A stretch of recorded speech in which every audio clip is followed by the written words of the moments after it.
Listen up. It's just in. All the gossip. The Rumor Report. Gossip. With Angela Yee. It's the Rumor Report. The Breakfast Club. All right, now T.I. is dissing Charleston White. This isn't a new song. It's a song, Jucee Froot featuring T.I. It's called Step. Now, y'all recall this whole thing happened. It started with King and Charleston White having some things to say about T.I.'s son, and then T.I. going back and forth over that. Well, Charleston White has responded to T.I., and here's what he had to say. Somebody tell T.I. we got us a hit. I want to be in the remix. You put me in the video, then you just can't make a song about me and not put me in the video. And you ain't rapped that good since I brought you back out. You're a has-been now. Never was, used to be's, and has-been. Man, sometimes it is giving people what they want, though. I mean, that's what he wanted. I mean, that's what he wants, the attention. But I guess T.I. had to get some things off his chest, too, though. Yeah, that's what hip-hop is for, right? Getting things off your chest and addressing real-life issues.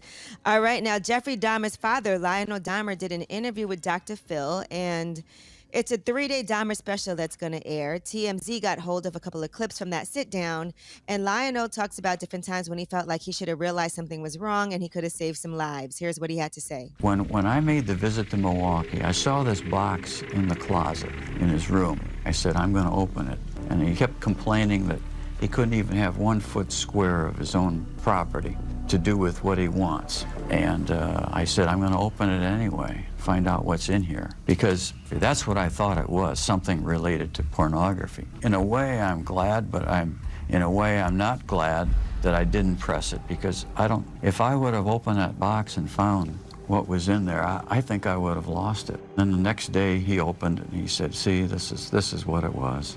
And then, in fact, he had stuffed some pornographic magazines in there. But we now know the box contained a human head. Yes.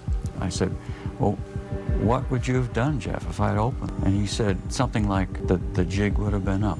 Everybody I can't understand why would you agree to wait. Yeah, I can't understand why you would agree to wait a day to open this box. And the box had a head inside of it. Wait a day? Yeah, he said he was going to open the box, and Jeffrey Dahmer told him, just wait till tomorrow, and he waited.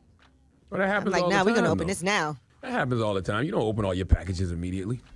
And somebody might tell you to wait till Christmas or wait until this day. People do that all the time. It wasn't a present. His dad saw a wooden box that Jeffrey Dahmer kept, and he suspected that there was something inside, and he was like, I'm going to open it, and Jeffrey Dahmer was like, wait till tomorrow. Oh, he should have followed He should have followed his suspicions, but I mean, it's not out of the realm of possibility that somebody say, "Hey, wait until tomorrow," and you wait until tomorrow. Yeah, I mean that also allowed Jeffrey Dahmer time to clear out what was in the box, which was a head, and act like it was only pornography. But there was a severed human head in the box, and so if he would have opened it right away, he would have seen it and could have possibly saved more lives. Is what he's saying. I doubt it. I get what you're saying. I doubt the dad would have did anything though. I mean, they seem like the type of family that protects a lot of their BS and likes to hide a lot of their demons. I don't think he would have called the authorities. I could be wrong, but that's just me. All right. Well, that's going to be a 3-day special. So if anybody, I know people are obsessed with this whole case. And so you can watch that on Dr. Phil. And Too Short and E40 have done an op-ed for The Atlantic. Hip-hop needs an intervention. The regularity of these killings has us concerned and thinking who is next. Amongst the things they said in this op-ed, this is our generation's responsibility as much as it is for the young MCs. One reason the violence has gotten worse is social media. Rappers are trying too hard to flex online to the detriment of their safety. These dudes are getting money at a faster rate than we ever did. We've been to the strip club when a rapper was sitting with walls of money, like walls. Each stack was 3 feet tall. How can you throw that much money in one night? We have no idea. Some of these artists spend thousands on an outfit and millions on jewelry, then jump in their Bugatti or whatever and show off so much money that they can barely hold it in their hand for an Instagram photo. But they did say the industry needs change. Artists need to move more carefully and strategically. Labels and music execs need to invest more in educational resources to protect the artists they work with. Managers must hire skilled security teams that can efficiently diffuse tense situations. Rappers have to minimize their social media activity and be more vigilant when they're out of their house. I agree with all of that, but it's very interesting, man, because there's a generation of rappers prior to all of these young kids who absolutely positively created this climate, because we are the generation where rappers used to get clowned for having security. We are the generation before us definitely was balling and flossing and blinging Did out the of same control. They were doing the exact same thing. So now you got a generation that learned from them, and they just doing it bigger than those individuals did. Absolutely. So I'm happy that you have rappers now that are trying to break the cycle, especially the OG rappers, because when you know better, you do better. But you got to acknowledge that, you taught these youngins how to move. You absolutely did. I will say that this generation is investing a lot more.